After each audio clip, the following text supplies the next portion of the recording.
Rebonjour et bienvenue sur la mécanique universelle.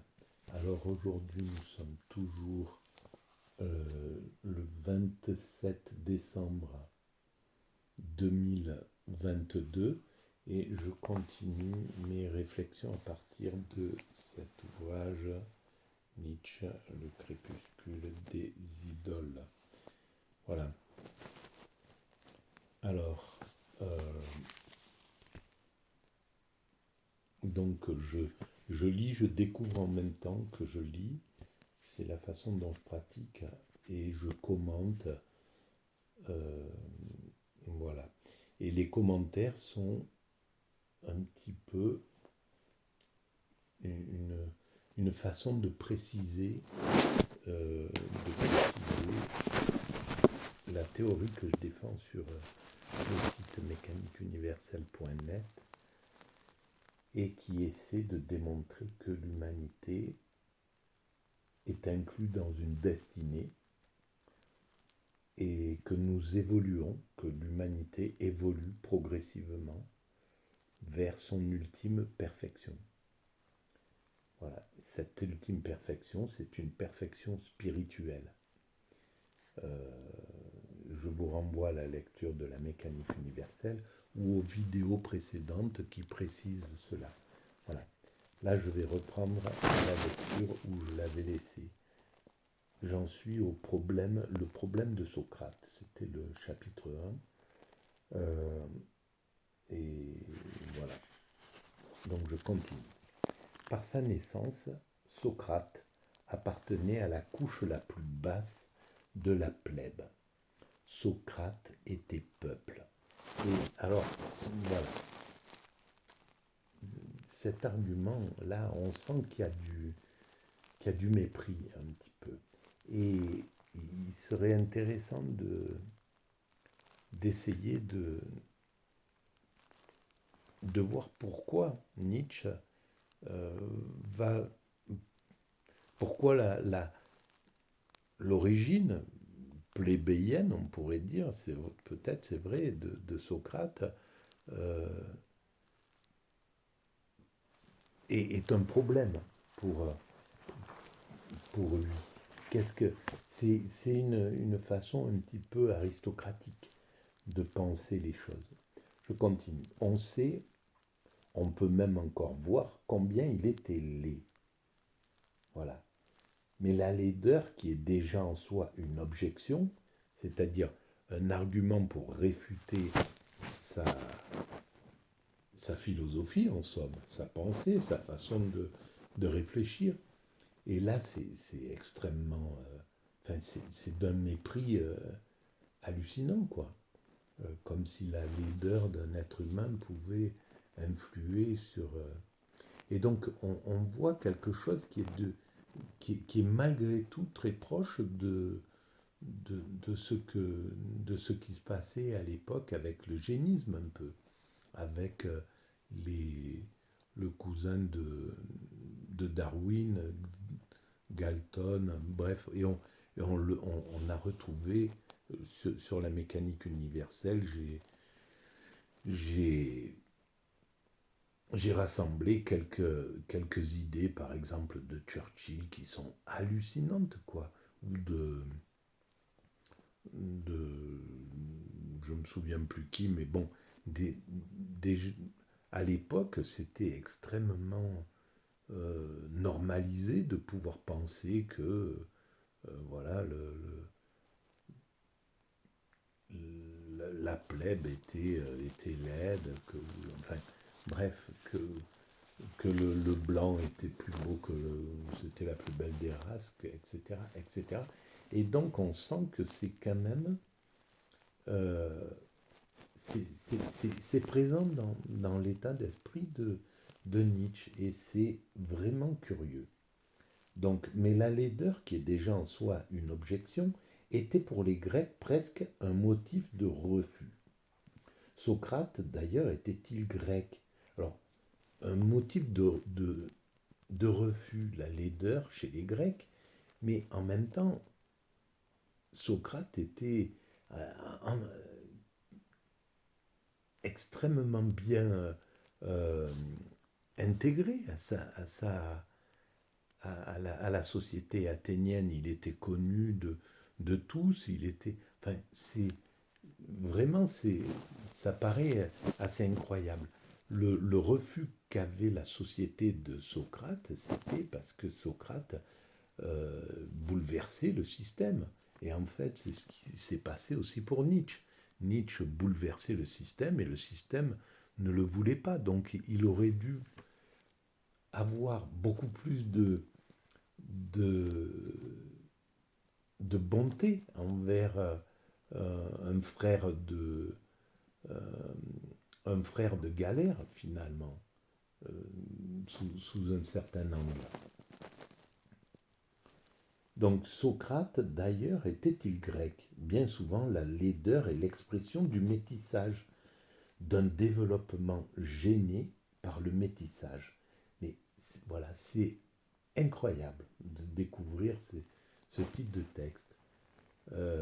Bon, et en fait, voilà, Nietzsche était pas un universaliste. C'était vraiment un, un nationaliste et peut-être un, un aristocrate, un aristocrate, enfin, quelqu'un qui était un élitiste en somme. Et c'est quand même, voilà, il est pas dans, c'est pour ça qu'il n'est pas dans la lignée de l'évolution. L'évolution ne va pas vers vers ce principe. L'évolution va vers l'unité humaine, va vers le respect de chacun. Bah, maintenant, on est conscient qu'il n'y a pas de domination, que le blanc n'est pas supérieur au noir, que le blanc n'est pas supérieur aux autres couleurs, etc., etc. Donc, et on sait le mal que fait en fait ce type de pensée. Alors, il était loin d'être, de vouloir faire que ce type de pensée soit repris par les systèmes racistes, en fait. Mais malheureusement, c'est quelque chose qui est... C'est pour ça que souvent, quand j'ai eu un petit peu des reproches qui sont arrivés, euh, des critiques sur les vidéos que j'ai faites qui critiquaient Nietzsche, bien souvent, il y avait quelque chose de très élitiste derrière, dans les caractères qui étaient les aficionados, en fait, de Nietzsche. Il y a quelque chose d'extrêmement élitiste à être un véritable aficionados de Nietzsche, à mon sens, hein. Mais peut-être je me trompe. Mais si on adhère à ce type de pensée, c'est pas c'est pas anodin, quoi. Voilà. Je continue. Dans d'autres cas, elle témoigne donc la laideur. Dans d'autres cas, elle témoigne d'une évolution déclinante. Ceux des criminalistes qui sont anthropologues nous disent que le criminel caractérisé est les monstrum in fronte, monstrum in animo. Mais le criminel est un décadent. Socrate était-il un criminel caractérisé? C'est hallucinant en fait la charge qu'il a pour essayer de détruire l'image de, de Socrate. Et un philosophe qui essaye de détruire l'image d'un autre philosophe comme ça, euh, qui n'est pas une critique en fait, hein, c'est pas une critique de son travail, c'est pas une critique de la façon dont il va chercher les, la petite histoire en somme pour démolir l'autre. Voilà, le fait de s'attaquer au physique, c'est absurde, c'est un petit peu comme aller chercher la petite histoire pour détruire une sorte d'icône. Socrate est une icône, il n'y a pas de problème. Et il a traversé 2500 ans quasiment. Il est, sa pensée, c'est pas pour rien que l'humanité l'a choisi, quoi, a choisi sa pensée plutôt que la pensée des sophistes ou que la pensée même d'Aristote ou d'autres philosophes de l'époque. C'est pas pour rien. C'est parce que l'humanité voulait la morale de Socrate, voulait la, la, la philosophie de Socrate. C'était ce qu'elle voulait pour évoluer. Elle ne voulait pas évoluer à travers les œuvres des sophistes.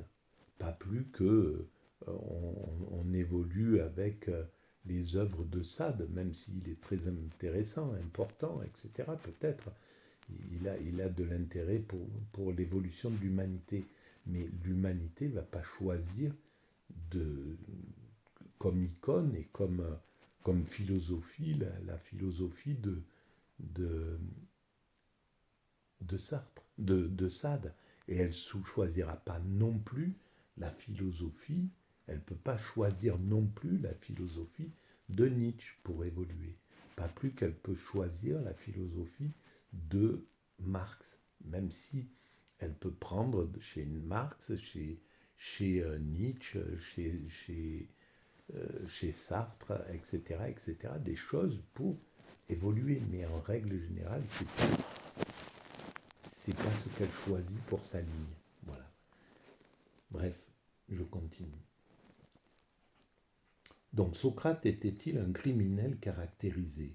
Tout au moins cela ne serait pas en contradiction avec ce célèbre jugement d'un physiognomoniste que les amis de Socrate trouvaient si choquant.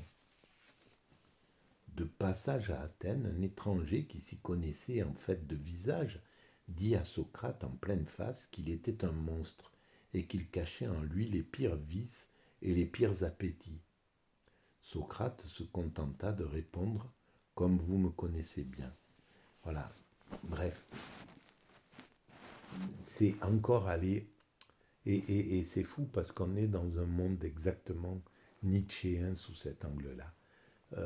On va prendre une phrase, on va faire tout un... voilà, les extrêmes utilisent bien souvent ce genre de choses d'ailleurs, d'aller prendre un événement marginal et en faire une sorte de généralité. Et là, c'est exactement le cas. Ça devient une généralité, plus ou moins pour lui, parce quelqu'un qui s'y connaissait, en fait, de visage, dit ça à Socrate. Bon, et si on s'en réfère à tous les dialogues de Platon, bien sûr, c'est autre chose, mais quand même, il y a personne qui en fait quelque chose de tellement monstrueux que ça soit... voilà, c'est fou, quoi. C'est dingue. Et là, il y a... Ben, c'est peut-être Gainsbourg qui parle le mieux de ça, la beauté délai se voit sans délai. Délai. Bon, bref, c'est quand même vraiment... C'est très superficiel, en fait, de voir le physique comme ça, d'être si attentif au physique à ce moment-là, chez Nietzsche. C'est curieux. Je pense que l'aristocratie, le côté aristocratique de Nietzsche, élitiste, a été un petit peu ce qui l'a ce qui a empêché cette intelligence extraordinaire, voltigeuse, de pouvoir se mettre vraiment dans le sens de l'évolution de l'humanité, en fait. Pour moi, hein, c'est un peu comme ça. Il y a quelque chose qui fait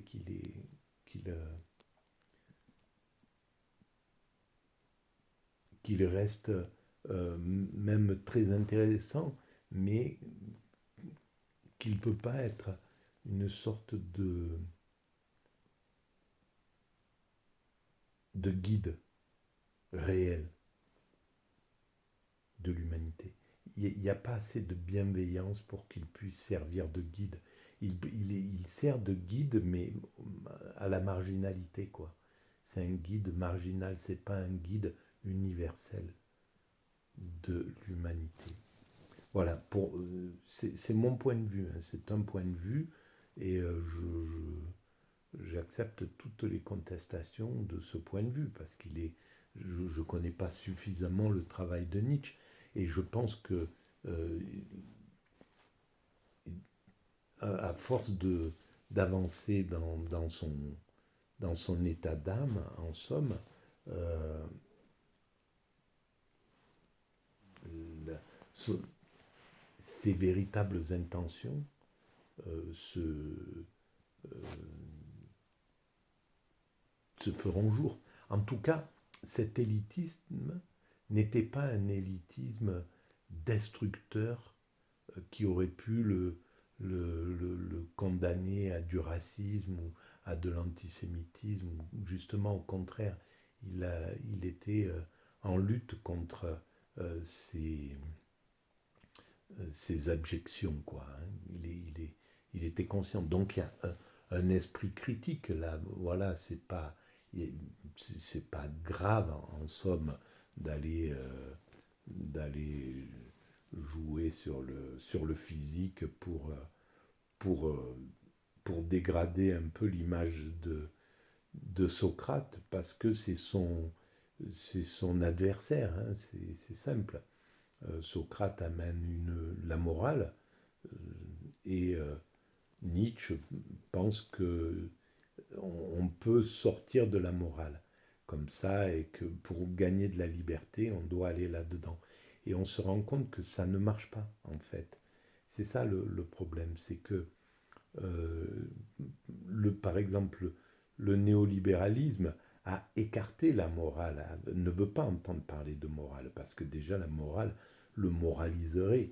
S'il avait accepté la, la morale, ce néolibéralisme, il aurait accepté que dans les médias, on critique ce qu'il était en train de faire, c'est-à-dire à travers la mondialisation.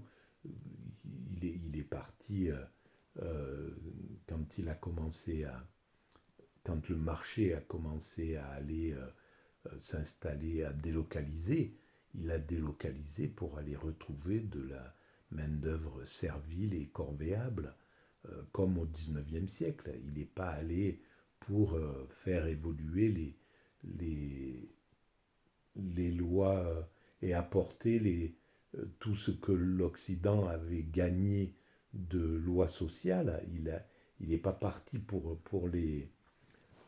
euh, pour développer les lois sociales en Inde ou au Pakistan ou au Bangladesh, en Turquie ou ailleurs, là où il est allé s'installer. Quand il va s'installer en Afrique, là pour trouver des gens qui répondent au téléphone, il ne cherche pas vraiment à faire évoluer les mœurs considérablement, les amener à universaliser les acquis sociaux de l'Occident. Et donc, c'est bien qu'on qu'on est dans un monde.